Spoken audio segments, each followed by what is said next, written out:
Pemerintah mengklaim tengah melakukan percepatan penyelesaian implementasi Program Nasional Logistik Ekosistem sebagai jawaban untuk arus logistik yang semakin efisien dan sistematis. NLE disusun menjadi 4 pilar dan telah menunjukkan beberapa progres capaian yang positif. Direktorat Jenderal Bea dan Cukai menyatakan bahwa pemerintah kini tengah melakukan percepatan penyelesaian implementasi Program Nasional Logistik Ekosistem atau NLE sebagai jawaban untuk arus logistik yang semakin efisien dan sistematis.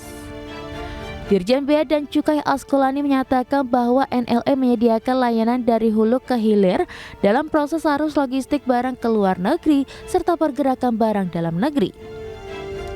Menurut Askolani, NLE disusun menjadi 4 pilar dan telah menunjukkan beberapa progres capaian yang positif. Disebutkan bahwa pilar 1 simplifikasi proses, mencatatkan tren utilisasi yang meningkat pada single submission atau SSM pengangkut, SSM QC, SSM perizinan, dan manifest domestik. Lalu pilar 2 kolaborasi platform logistik secara kesisteman sudah terbangun dan saat ini sedang dalam proses pengembangan oleh Lembaga Nasional Single Window atau LNSW. Kemudian pilar 3 kemudahan pembayaran telah berjalan skema single billing yang telah piloting di 1 pelabuhan di Indonesia. Serta yang terakhir adalah pilar 4 tata ruang terkait rencana penerapan kebijakan zonasi dan rencana sinkronisasi jalur kereta api peti kemas di Pelabuhan Tanjung Priuk. Berbagai sumber, IDX Channel.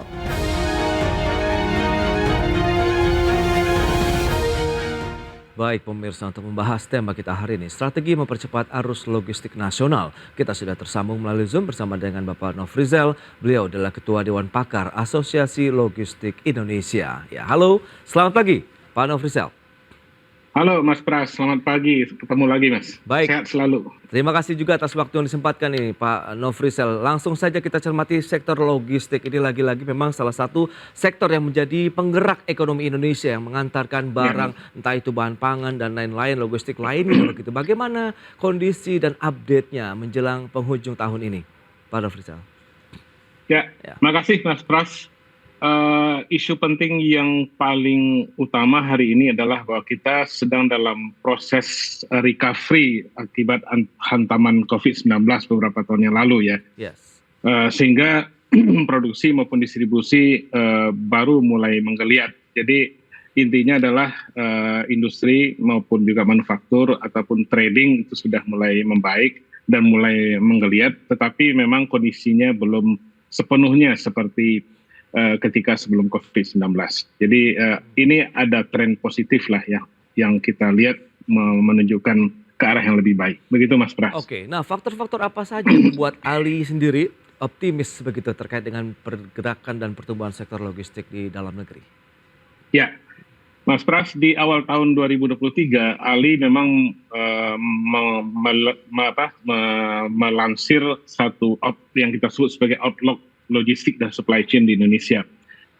Dengan salah satu hasilnya adalah memprediksi pertumbuhan industri logistik itu mencapai 5-8% gitu, Mas Pras. Oke. Nah, kenapa bisa demikian? Karena kita melihat bahwa ada tren membaik seperti tadi saya sampaikan, dan kita lihat bahwa tidak ada logistik kalau tidak ada barang, dan barang itu tidak hanya selalu karena hasil manufaktur, tetapi barang itu juga bisa datang karena efek dari perdagangan baik domestik maupun internasional, baik fisik maupun lewat e-commerce gitu ya, serta juga proyek-proyek infrastruktur yang kadang-kadang membutuhkan bahan baku dan sebagainya, serta kegiatan ekspor impor yang semuanya menuntut pergerakan barang, dan di sanalah peran logistik bermain gitu, Mas Pras. Jadi artinya kita melihat bahwa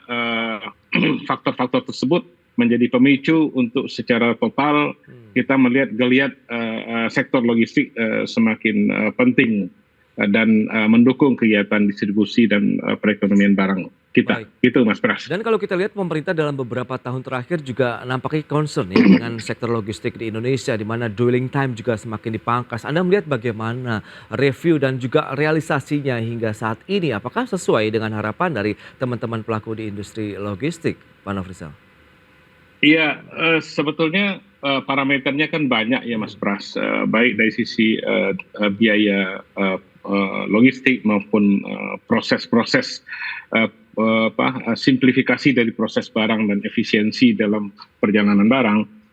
Kami melihat bahwa upaya-upaya itu masih memerlukan satu kolaborasi yang lebih intensif gitu, karena kadang-kadang terlalu banyak pihak yang terlibat di situ.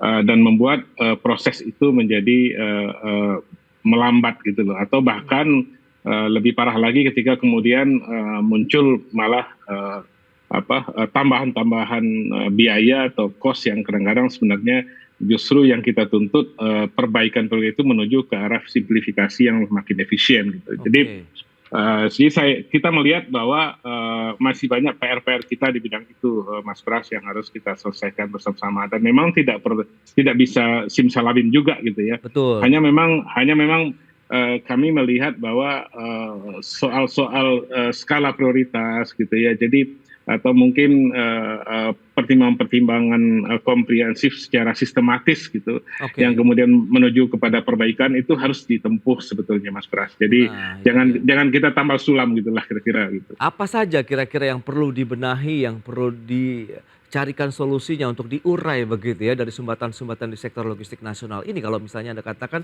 perlu adanya skala prioritas ini, Pak? Iya, kalau saya dan kami misalnya di ALI dalam beberapa kali kesempatan gitu Mas Pras ya, kita tetap menempatkan berbagai hal. Kami melihat bahwa isu biaya, isu proses dan segala macam itu sebenarnya adalah simptom saja sebetulnya. Kalau kita bisa membenahi sesuatu dengan lebih sistematis dan terorganisir dengan baik gitu ya, maka kami melihat bahwa sebetulnya impact terhadap biaya dan sebagainya itu akan bisa tereliminasi dengan sendirinya. Kalau ibaratkan Pareto proses lah gitu ya. Jadi Pareto terbesarnya ini yang memang harus kita selesaikan. Dan buat kami sebenarnya yang paling utama itu adalah logistik itu kan sampai hari ini tidak ada leading sektornya gitu Mas. Jadi oleh karena itu, jadi pemimpin di sektor logistik itu nggak ada komandonya gitu loh. Jadi sehingga kemudian masing-masing tetap bergerak sendiri gitu. Nah ini yang mungkin perlu kita jadikan prioritas gitu. Tidak hanya nasional tapi juga sampai ke daerah gitu ya. Jadi kita sering melihat benturan-benturan antara konflik antara kepentingan pusat maupun daerah, atau mungkin antara proses-proses perjalanan barang dari pusat maupun ke daerah misalnya gitu. Ini kan sesuatu yang sangat penting menurut saya sih ya. Baik, berarti itu sangat fundamental Pak Nofrizal nampaknya yang harus dibenahi begitu ya. Nah, friksinya di bagian yang mana sih? Kalau misalnya Anda katakan pusat sampai dengan daerah begitu belum ada satu kesatuan, belum ada seperti Anda katakan leadernya siapa sih di sektor logistik ini begitu? Iya, itu justru. Jadi sampai hari ini kan tidak ada leading sektor, Mas.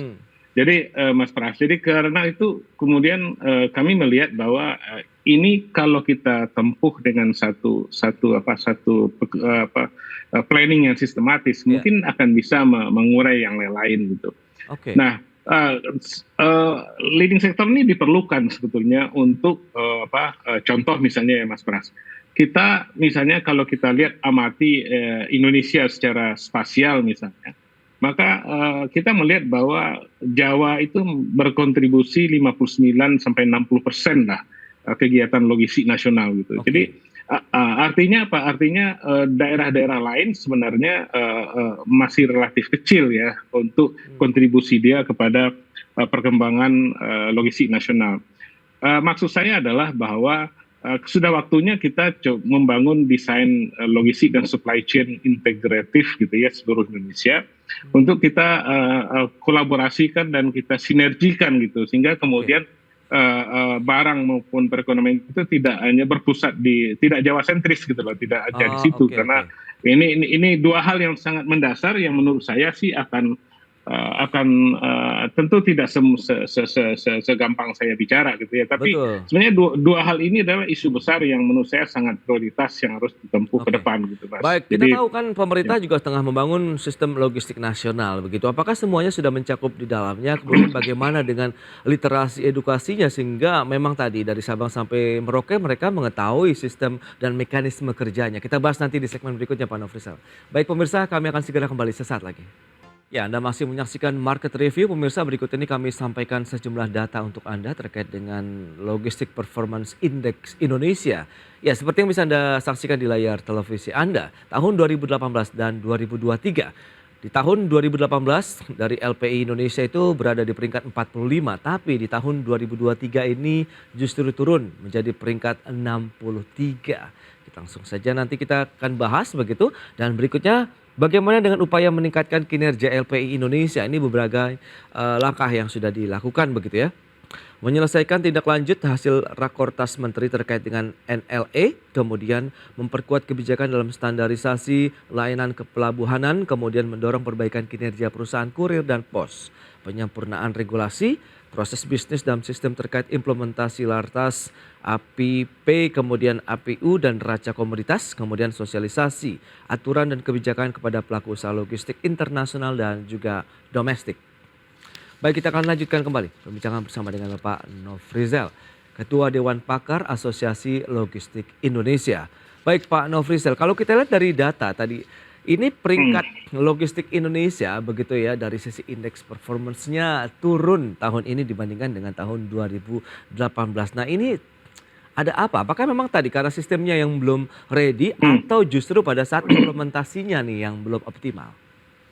Ya, makasih Mas Pras. Pertama mengenai LPI ya. LPI ini atau Logistic Performance Index ini sebenarnya Ali sudah mengeluarkan seringkali pendapat mengenai hal ini. Oke. Jadi yang pertama Mas, penurunan ranking dari posisi Indonesia di LPI sebenarnya bukan yang pertama kali. Sejak tahun 2008-2009 sejak LPI ini menjadi salah satu isu sentral di dalam kegiatan melihat performa logistik nasional dan negara-negara. Oke. Maka sedang itu sebetulnya sudah berkali-kali Indonesia turun naik gitu. Jadi bukan hanya sekali ini sebetulnya. Baik.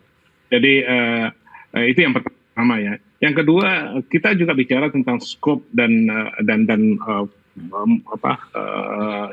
cakupan dari riset ini sebetulnya lebih mengarah kepada cross border logistik. Jadi bicara soal lebih banyak bagaimana persepsi dari responden terhadap kinerja logistik khusus untuk ekspor impor. Jadi atau cross border logistik dalam istilah logistik yang kita kenal.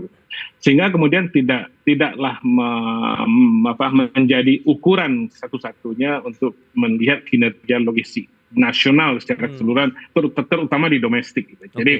Jadi artinya ini tidak bisa juga kita jadikan sebagai salah satu ukuran yang mewakili bahwa logistik Indonesia turun dan jelek. Dia tidak bisa juga karena dia tidak bisa juga apple to apple dengan yang lain.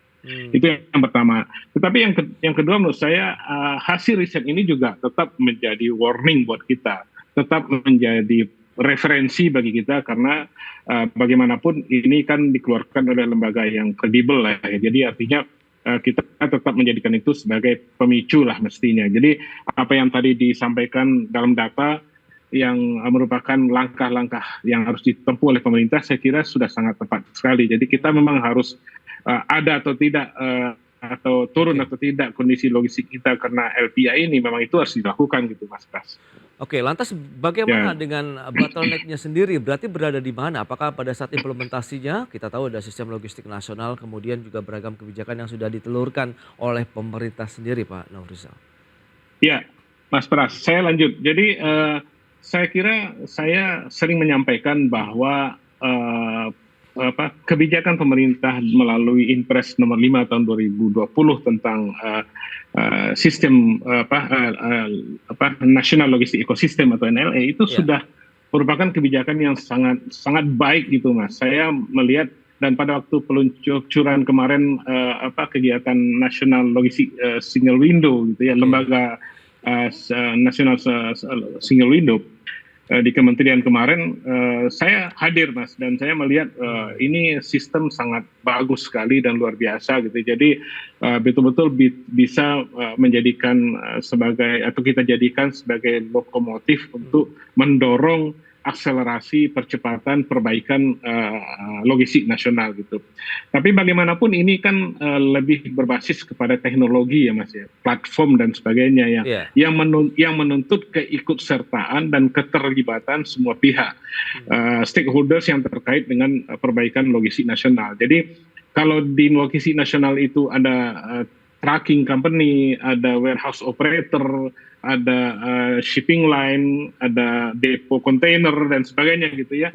Nah, pertanyaan kita adalah seberapa tertarik atau seberapa terbawa mereka-mereka itu untuk masuk ke dalam ekosistem logistik nasional gitu. Itu yang paling penting. Saya lihat bahwa keterlibatan mereka sampai hari ini masih belum signifikan gitu Mas. Jadi sepanjang yang saya tahu lebih banyak trucking company, itu pun juga semua gitu ya. Dan kalau dari sisi sistemnya sebenarnya kita melihat bahwa itu sudah sangat baik dan saya percaya, apalagi dibangun oleh teman-teman yang menguasai teknologi dan proses ekspor impor yang baik gitu. Jadi cuma mungkin persoalannya adalah daya dorong atau daya istilahnya mungkin literasi barangkali ya Mas ya, atau edukasi istilah saya gitu ya. Yang kemudian atau bahkan dalam level yang lebih kuatnya mungkin tanda kutip karena masih opsional barangkali ya, orang masih malas-malas menjalankan atau ikut terlibat di situ gitu. Tidak ada kewajiban di sana begitu Pak Nofrisel. Ya, so far begitu. Jadi sehingga kemudian saya kira harus ada juga upaya-upaya yang sistematis untuk mengarah kepada bagaimana terciptanya satu kolaborasi dan sistem yang semakin membaik antara semua stakeholders menggunakan ekosistem logistik nasional. Begitu Mas Pras. Baik, lantas strategi mempercepat arus logistik nasional seperti apa yang diinginkan dari teman-teman pelaku usaha logistik, dan semoga ini bisa menjadi kolaborasi yang baik. Kita akan bahas nanti di segmen berikutnya. Mengingat kita memanfaatkan keketuaan ASEAN di mana kita juga menjalin kerjasama dengan banyak negara ke depannya Pak Nofrisel. Dan pemirsa, kami segera kembali. Ya pemirsa, kita lanjutkan kembali perbincangan menarik ini bersama dengan Pak Nofrisel, Ketua Dewan Pakar Asosiasi Logistik Indonesia. Baik Pak Nofrisel, lantas strategi apa yang perlu dilakukan dan dicermati berikutnya? Mengingat kita tahu tidak hanya di dalam negeri, bahkan Indonesia dengan memanfaatkan keketuaan ASEAN ke-43 KTT ASEAN yang sedang digelar di Jakarta pun kita telah membuka banyak pintu kerjasama ya dengan regional bahkan negara-negara di luar ASEAN begitu. Lantas bagaimana kesiapan sektor logistik kita begitu untuk compete dengan mereka begitu? Silakan. Ya, Mas Pras, saya kira inisiatif pemerintah untuk bekerja sama dengan bukan hanya dengan ASEAN tapi juga dengan kerjasama internasional lainnya gitu ya. Itu adalah memang sesuatu yang sangat baik dan sebetulnya kita tidak bisa menghindari sebetulnya apa yang disebut dengan global supply chain gitu ya. Kita tidak bisa sendirian karena sunatullahnya logistik itu kan harus berkolaborasi dan bekerjasama dengan berbagai pihak gitu. Ya ini momentum yang harus dipakai secara maksimal oleh kita gitu. Nah, di dalam konteks yang lebih mikro Mas Pras, sebetulnya begitu kita kerjasama dengan dunia internasional, maka implikasinya cukup banyak. Salah satunya adalah implikasi tentang pentingnya standarisasi dan kompetensi yang bersifat global gitu. Baik standarisasi proses, standarisasi quality maupun standarisasi orang ya yang berkompeten mengurus itu gitu. Nah, harusnya kerjasama seperti apalagi kita keketuaan ASEAN hari ini sebenarnya harus diikuti oleh kementerian dan lembaga serta pihak terkait untuk menurunkan itu menjadi sebuah PR yang melalui program kerja strategis untuk membangun di 3 hal itu tadi terutama gitu ya. Jadi bagaimana kita meningkatkan standarisasi produk, standarisasi kualitas, standarisasi orang-orang gitu ya, dan kompetensinya, serta bagaimana kita menjamin bahwa dengan standarisasi dan simplifikasi itu kemudian menuju ke daya saing yang kita menjadi lebih kompetitif gitu ya, sehingga setara dengan dan merupakan buah dari kita bekerja sama itu gitu Mas Iya. Pras. Jadi tidak hanya tanda tangan MOU saja gitu menurut saya. Betul. Jadi kita perlu menindaklanjutinya gitu ya dengan berbagai persiapan-persiapan ke arah perbaikan dan terutama di sisi memenuhi kualifikasi standar-standar internasional baik orang, teknologi, proses bisnis dan semuanya gitu Mas. Oke, Pras. nah hal yang mendasar yang diinginkan teman-teman pelaku industri logistik kan selain kecepatan, kemudian harganya yang murah. Nah ini bagaimana? Apakah infrastrukturnya sebenarnya sudah cukup memadai sehingga bisa menopang harga yang murah dengan kecepatan yang diharapkan dari sisi transportasi logistik, Pak Nofrizal? Mas, Indonesia kan negara kepulauan ya, Ya. jadi kita hampir dipastikan selalu memanfaatkan lebih dari satu moda transportasi. Gitu.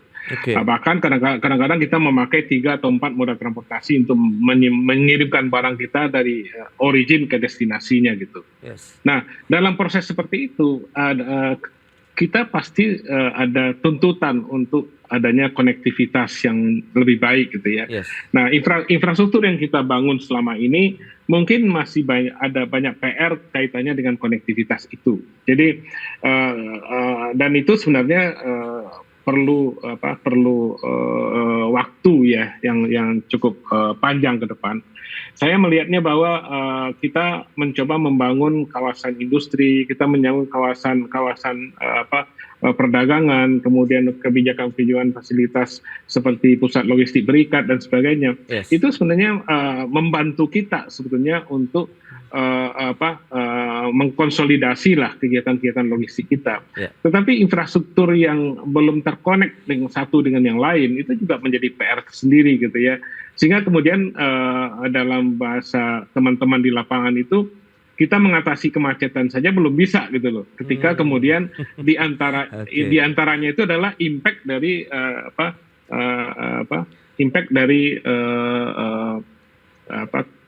konektivitas dari baik infrastruktur maupun informasi yang mendukung dari kegiatan logistik gitu Mas. Oke. Jadi harus itu sambil paralel harus kita kerjakan gitu. Baik, harapannya jadi seperti apa Pak Nofrizal? Bahwa memang tadi ada banyak PR yang harus diselesaikan, tapi kita sebenarnya sudah on the track begitu untuk menuju sistem ataupun ekosistem logistik nasional yang diharapkan banyak pihak begitu. Iya, saya melihat kan dua Mas ya. Nah, jadi kalau kita bicara logistik sebenarnya kan ada level perspektif makro atau domain makro dan domain mikro. Oke. Domain makro memang kita berharap peran pemerintah jauh semakin membesar gitu ya untuk kita menciptakan berbagai hal. Saya menyampaikan 2 hal tadi yang paling utama. Kita butuh leading sektor yang clear mengurus logistik gitu ya. Yang kedua adalah kita butuh penataan ulang supply chain domestik kita agar barang-barang kita bisa bergerak dan terjadi keseimbangan flow of goods gitu. Jadi tidak hanya barang-barang dari barat ke timur saja, tapi timur ke barat juga harus ada, dan itu PR kita berkepanjangan gitu loh Mas. Karena selalu tidak seimbang antara barang barat dan timur, dan ini hanya bisa diurus kalau kita memiliki satu leading sektor atau pemimpin logistik. Perlu ada badan baik. logistik nasional misalnya? Apapun namanya Mas, tapi leading sektor itu bisa berupa badan, bisa berupa kementerian sendiri gitu ya. Saya pernah presentasi di One Team Press beberapa waktu yang silam, dan kita waktu itu seperti menyepakati bahwa kalau gitu kementerian kita mesti ada kementerian transportasi dan logistik gitu. Itu pernah kita sepakati seperti itu. Jadi ini bukan hal baru sebenarnya dalam diskusi kita sebenarnya. Nah, kalau itu kita bisa benahi Mas, insya Allah yang lain itu akan mengikut gitu ya, biaya soal efisiensi segala macam. Tapi kalau satu pihak saja atau satu komponen saja mengatakan mereka berkontribusi terhadap penurunan biaya logistik tapi tidak terkait dengan lain, pengaruhnya nggak banyak. Itu dia.